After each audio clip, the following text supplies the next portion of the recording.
ਅਗਲੀ ਮੇਜਰ ਖਬਰ ਵੱਲ ਚੱਲੀਏ। ਪਿਛਲੇ ਦਿਨਾਂ ਦੇ ਵਿੱਚ ਵਾਈਟ ਹਾਊਸ ਨੇ ਵਿੱਚ ਪੈ ਕੇ ਡੀਲ ਬਣਾਈ ਸੀ ਰੇਲ ਰੋਡ ਵਰਕਰਸ ਦੀ ਤੇ ਰੇਲ ਰੋਡ ਕੰਪਨੀਆਂ ਦੀ ਤੇ ਯੂਨੀਅਨਸ ਦੀ।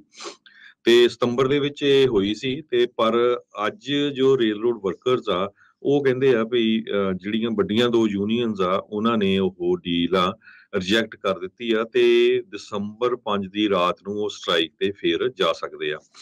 ਇਹ ਸਟ੍ਰਾਈਕ ਦਾ ਕਾਫੀ ਵੱਡਾ ਅਸਰ ਪਊਗਾ ਜੇ ਜਾਂਦੀ ਆ ਫੂਡ ਤੇ એનર્ਜੀ ਸਪਲਾਈਜ਼ ਦੇ ਉੱਤੇ ਅਸਰ ਪਊਗਾ, ਟ੍ਰੇਨ ਟਰੈਵਲ ਤੇ ਈਵਨ ਡਰਿੰਕਿੰਗ ਵਾਟਰ ਦੇ ਉੱਤੇ, ਪੀਣ ਵਾਲੇ ਪਾਣੀ ਦੇ ਉੱਤੇ ਵੀ। 12 ਰੇਲ ਯੂਨੀਅਨਸ ਜੋ ਹੈਗੀਆਂ ਆ ਉਹਨਾਂ ਨੇ ਇਹ ਰੈਟੀਫਿਕੇਸ਼ਨ ਪ੍ਰੋਸੈਸ ਪੂਰੀ ਕਰ ਲਈ ਆ ਤੇ 8 ਜੋ ਯੂਨੀਅਨਸ ਆ ਉਹ ਫੇਵਰ ਦੇ ਵਿੱਚ ਹੈਗੀਆਂ ਆ, 4 ਜੋ ਆ ਅਗੇਂਸਟ ਹੈਗੀਆਂ ਆ।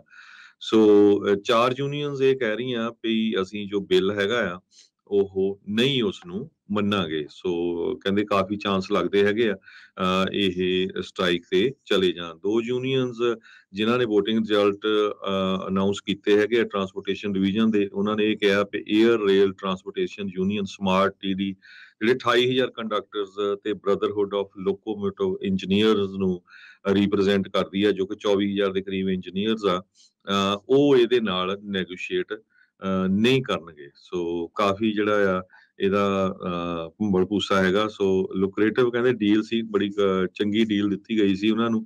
14% ਪੇ ਰੇਜ਼ ਸੀਗਾ ਬੈਕ ਡੇਟ 2020 ਤੋਂ ਲੈ ਕੇ ਤੇ ਆਉਣ ਵਾਲੇ ਸਾਲਾਂ 'ਚ 24% ਹੋਣਾ ਸੀ ਤੇ $1,000 ਉਹਨਾਂ ਨੂੰ ਕੈਸ਼ ਪੇਮੈਂਟਸ ਵੀ ਦੇਣੀਆਂ ਸੀਗੀਆਂ। ਸੋ ਐਵਰੇਜ ਕਹਿੰਦੇ ਵਰਕਰਸ ਨੂੰ $11,000 ਦੇ ਕਰੀਬ ਮਿਲਣਾ ਸੀ। ਹੁਣ ਦੇਖਦੇ ਆ ਵੀ US ਦੀ ਕਾਂਗਰਸ ਇੱਕ ਵਾਰੀ ਫੇਰ ਇਹਦੇ ਤੇ ਵਰਕਆਊਟ ਕਰਦੀ ਆ ਕਿ ਨਹੀਂ। ਜੋ ਮਾਰਟੀ ਵਾਲਸ਼ਾ ਲੇਬਰ ਸੈਕਟਰੀ US ਦੇ, ਉਹਨਾਂ ਨੇ ਇਹ ਕਿਹਾ ਵੀ ਅਸੀਂ ਨੈਗੋਸ਼ੀਏਸ਼ਨ ਦੇ ਵਿੱਚ ਪੂਰੀ ਤਰ੍ਹਾਂ ਹੈਲਪ ਕਰਾਂਗੇ ਤਾਂ ਕਿ ਜਿਹੜੀ ਇਹ ਸਟ੍ਰਾਈਕ ਆ ਇਸ ਨੂੰ ਟਾਲਿਆ ਜਾ ਸਕੇ। ਜੀ ਬਿਲਕੁਲ। ਦੇਖੋ ਕੀ ਜਿਹੜਾ ਹਰਜੋਤ ਸਿੰਘ ਜੀ ਹੁੰਦਾ ਆ, ਉਦੋਂ ਵੀ ਕਿੰਨੀਆਂ ਹੀ ਯੂਨੀਅਨ ਸੀ, ਉਦੋਂ 2 ਯੂਨੀਅਨ ਆਨਾਕਾਨੀ ਜਿਹੜੀਆਂ ਉਹ ਕਰਦੀਆਂ ਸੀਗੀਆਂ, ਲੱਖ ਕੁ ਬੰਦਾ ਉਹਨਾਂ ਦੇ ਯੂਨੀਅਨ ਦੇ ਅੰਡਰ ਸੀਗਾ ਤੇ ਉਦੋਂ ਉਹਨਾਂ ਨੇ ਆਪਣੀ ਗੱਲ ਜਿਹੜੀ ਉਹ ਮਨਵਾਈ, ਪਰ ਅਜੇ ਵੀ ਉਸ ਡੀਲ ਤੋਂ ਬਹੁਤੇ ਖੁਸ਼ ਨਹੀਂ ਆ। ਸੋ ਦਸੰਬਰ 'ਚ ਇੱਕ ਵਾਰੀ ਫਿਰ ਇਹ ਖਤਰਾ ਬਣਿਆ ਇਕੋਨਮੀ ਦੇ ਉੱਤੇ, ਇਸ ਦਾ ਕਾਫੀ ਭੈੜਾ ਅਸਰ ਪੈ ਸਕਦਾ। $2 ਬਿਲੀਅਨ ਪਰ ਡੇ ਦਾ ਇਕੋਨਮੀ ਨੂੰ ਨੁਕਸਾਨ ਹੋ ਸਕਦਾ ਆ ਜੇ ਇਹ ਜਿਹੜੀ ਹਰਜੋਤ ਸਿੰਘ ਦੀ ਸਟ੍ਰਾਈਕ ਹੁੰਦੀ ਆ। ਅਜੇ ਸਤੰਬਰ ਮਹੀਨੇ ਦੇ ਵਿੱਚ ਇਸ ਦੇ ਡਰ ਖੌਫ ਜਿਹੜਾ ਉਹ ਬਣਿਆ ਪਿਆ ਸੀਗਾ। ਇੱਕ ਚੀਜ਼ ਜਿਹੜੀ ਉਹ ਜ਼ਰੂਰ ਆ, ਸਟ੍ਰਾਈਕ ਨਾ ਹੋਵੇ ਤੇ ਡੀਲ ਬਣ ਜਾਵੇ, ਇਸ ਲਈ ਸਟ੍ਰਾਈਕ ਦਾ ਜਿਹੜਾ ਆ ਡੈਫੀਨੇਟਲੀ ਜਿਹੜਾ ਘੁੱਗੂਆ ਵਜਾਇਆ ਜਾਂਦਾ ਆ ਤੇ ਤਾਂ ਜੋ ਜਿਹੜੀ ਉਹ ਡੀਲ ਬਣ ਸਕੇ।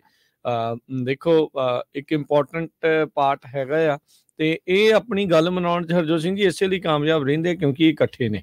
ਇਹ ਇਹਨਾਂ ਦੀ ਯੂਨੀਅਨ ਵੀ ਸਟਰੋਂਗ ਆ, ਅਗਲੇ ਮੰਨਦੇ ਨੇ। ਜੇ ਕੋਈ ਇੱਕ ਪਾਸੋਂ ਸਟ੍ਰਾਈਕ ਦੀ ਆਵਾਜ਼ ਆਉਂਦੀ ਆ ਤਾਂ ਸਾਰੇ ਜਾਣੇ ਉਸ ਚੀਜ਼ 'ਚ ਮੰਨਦੇ ਆ। ਬਹੁਤ ਸਾਰੀਆਂ ਜਿਹੜੀਆਂ ਹੋਰ ਇੰਡਸਟਰੀਜ਼ ਆ ਹੈ, ਹੁਣ ਦੇਖੋ ਹਰਜੋਤ ਸਿੰਘ ਜੀ ਇਹ ਵੀ ਕੈਪੀਟਲਿਸਟ ਮੁਲਕ ਦੇ ਵਿੱਚ ਹੀ ਆ, ਬਟ ਇਹ ਆ ਵੀ ਇਹਨਾਂ ਨੇ ਆਪਣੇ ਆਪ ਨੂੰ ਸਟਰੋਂਗ ਰੱਖਿਆ ਆ, ਮਜ਼ਬੂਤ ਰੱਖਿਆ ਆ। ਅਗਲੇ ਦੂਜਿਆਂ ਨੂੰ ਜਿਨ੍ਹਾਂ ਦੇ ਨਾਲ ਡੀਲ ਕਰਨੀ, ਅਗਲਿਆਂ ਨੂੰ ਡੈਸਕ ਤੇ ਜਿਹੜੇ ਉਹ ਬਿਠਾਉਣ ਦੇ ਵਿੱਚ ਕਾਮਯਾਬ ਹੁੰਦੇ ਆ, ਪਰ ਦੂਜੇ ਪਾਸੇ ਜਿਹੜੇ ਆ ਉਹ ਅਲੱਗ-ਅਲੱਗ ਪਏ ਹੋਣ ਕਰਕੇ ਉਹਨਾਂ ਦੀ ਗੱਲ ਜਿਹੜੀ ਉਹ ਰਹਿ ਨਹੀਂ ਜਾਂਦੀ। ਆਪਾਂ ਦੇਖਿਆ ਹੀ ਆ ਵੀ ਟਰੱਕਾਂ ਵਾਲੇ ਹੋ ਗਏ, ਫਾਰਮਰ ਹੋ ਗਏ, ਬਹੁਤ ਜਾਣੇ ਜਿਹੜੇ ਆ ਉਹ ਇੱਦਾਂ ਹੀ ਰਹਿ ਜਾਂਦੇ ਆ। ਇੱਥੋਂ ਤੱਕ ਕਿ ਜਿਹੜੇ ਨਰਸਿਸ ਆ, ਕੁਛ ਜਿੱਦਾਂ ਹਸਪਤਾਲਾਂ ਵਾਲੇ ਆ ਜਾਂ ਉਹ ਵਰਕਰਸ ਆ, ਉਹ ਵੀ ਆਪਣੀ ਗੱਲ ਮਨਾਉਣ 'ਚ ਇੱਦਾਂ ਜਿਹੜਾ ਉਹ ਕਾਮਯਾਬ ਹੋ ਜਾਂਦੇ ਆ। ਚੀਜ਼ਾਂ ਉਹ ਵੀ ਦੋਨੋਂ ਜਿਹੜੀਆਂ ਬਹੁਤ ਗੰਭੀਰ ਨੇ ਤੇ ਇੰਪੋਰਟੈਂਟ ਦੇ ਮਹੱਤਤਾ ਰੱਖਦੀਆਂ, ਉਹ ਤੋਂ ਬਗੈਰ ਚੱਲਦਾ ਨਹੀਂ ਆ। ਬਟ ਸਮਹਾਓ ਉਹਨਾਂ ਦੇ ਵਿੱਚ ਜਿਹੜਾ ਏਕਾ ਨਾ ਹੋਣ ਕਰਕੇ ਉਹਦਾ ਖਾਮਿਆਜ਼ਾ ਉਹਨਾਂ ਨੂੰ ਭੁਗਤਣਾ ਪੈਂਦਾ ਆ। ਹੁਣ ਦੇਖੋ ਐਗਰੀਮੈਂਟ ਕੀ ਆ। ਹੁਣ ਤੁਸੀਂ ਦੇਖੋ ਵੀ ਇੰਨਾ ਇੰਪੋਰਟੈਂਟ ਚੀਜ਼ ਆ ਜਿਹਦੇ ਕਰਕੇ ਵਾਈਟ ਹਾਊਸ ਨੂੰ ਬਾਰ-ਬਾਰ ਇਸ ਦੇ ਵਿੱਚ ਦਖਲ ਜਿਹੜਾ ਉਹ ਦੇਣਾ ਪੈਂਦਾ ਆ, ਅਦਰਵਾਈਜ਼ ਕੰਮ ਜਿਹੜਾ ਉਹ ਖਰਾਬ ਹੋ ਸਕਦਾ। ਹੁਣ ਸਰਫੇਸ ਟਰਾਂਸਪੋਰਟੇਸ਼ਨ ਬੋਰਡ ਇਹ ਫੈਡਰਲ ਏਜੰਸੀ ਆ, ਇਹ ਪੂਰੇ ਫਰੇਟ ਰੇਲ ਨੂੰ ਰੈਗੂਲੇਟ ਕਰਦੀ ਆ ਤੇ ਉਹਨਾਂ ਨੇ ਜਿਹੜਾ ਉਹ ਕਿਹਾ ਆ, ਉਹ ਦੱਸਦੇ ਆ, ਕਹਿੰਦੇ ਵੀ 30% ਘੱਟ ਵਰਕਰ ਇਹਨਾਂ ਨੇ ਇੰਪਲੋਏ ਕੀਤੇ ਆ ਇਸ ਵਾਰ, ਜਿਹੜੇ ਲਾਰਜੈਸਟ ਜਿਹੜੇ ਫਰੇਟ ਕੈਰੀਅਰਸ ਆ ਉਹਨਾਂ ਨੇ, ਜਿਹੜੇ ਪਿਛਲੇ 6 ਸਾਲਾਂ ਦੇ ਹਿਸਟਰੀ ਦੇ ਵਿੱਚ ਜਿਹੜਾ ਉਹ ਦੇਖਿਆ ਜਾਂਦਾ ਆ। ਸੋ ਲੈਟਸ ਸੀ ਕੀ ਬਣਦਾ ਆ, ਪਰ ਨਜ਼ਰ ਰਵੇਗੀ ਵੀ ਕੀ ਡੀਲ ਇਹਨਾਂ ਦੀ ਬਣਦੀ ਆ ਜਾਂ ਨਹੀਂ।